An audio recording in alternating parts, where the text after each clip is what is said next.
Tushunmadim. Qo'shni sizni ham shunaqami? Pulga yetkazib bo'lmaydi. Topganimga baraka yo'q. Yo'q, menda hammasi yaxshi qo'shni. Boriga shu. Buni qarang. Yangi mashina olibdimi? Shu qo'shni yosh bo'lsa ham ancha ish qildi lekin. Ha, bu qo'shnimiz kecha yangi uy ham oldi. Yo'g'i? Keling shuni g'iybat qilmaylik qo'shni. G'iybat emas, qo'shni. Mashina uy oldi deyapsiz. Buni levi ishlar juda ko'p. Og'a, Bo'lmasa buncha pulni qayerdan oladi qo'shni? asroq gapiring o'zi kelyapti. Assalomu alaykum. Yaxshimisiz? Yaxshimisiz qo'shni? Assalomu alaykum qo'shni. Muborak bo'lsin uylar. Rahmat, rahmat. Ha bu levi bavqat bo'lyapti shekilli, ha qo'shni? Tushunmadim aka. Nima deganingiz? Yangi uy olganingizga havas qilyaptilar. Nimasiga havas qilaman? Ha bu qo'shni bitta uy olgan bo'lsa, ikkita uyga pulim yetadi. Hozirgina olib turgandingiz-ku qo'shni. Shu yetkazib bo'lmayapti, xolos. Sizni muammongiz pulda emas. Pulni qanaqa sarflayotganingizda. Pul bo'lgandan keyin sarflayman-da.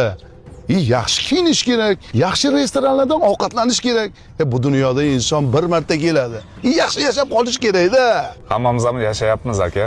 Siz kunora restoranga sarflayotgan pulingizni biz 2 oyda topamiz. Bu uyni pulini ham oyligimdan orttirgan pulimni yig'ib to'ladim. Foizlarsiz, ishonchli, asosiysi Buxoro shahar markazidan qulay taklif bergani uchun to'lov qildim.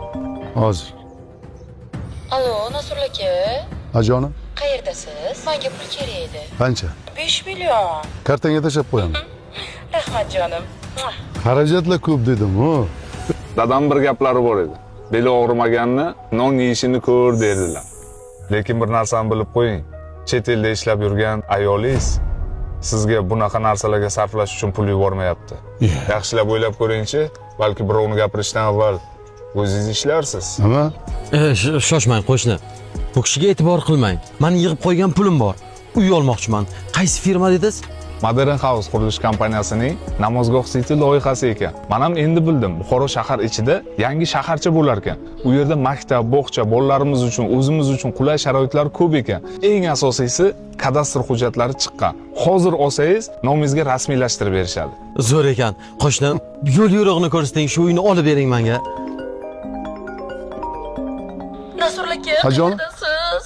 Tezroq oldimga Nima? keling. Siz sovg'iga mashinani urib qo'ydi. Mashinani urding? Nima deganing bu? Nastamma chiquvdi, ko'rmasdan borib uribman. Tezroq Nima keling. qilaman? Xotinga nima deyman?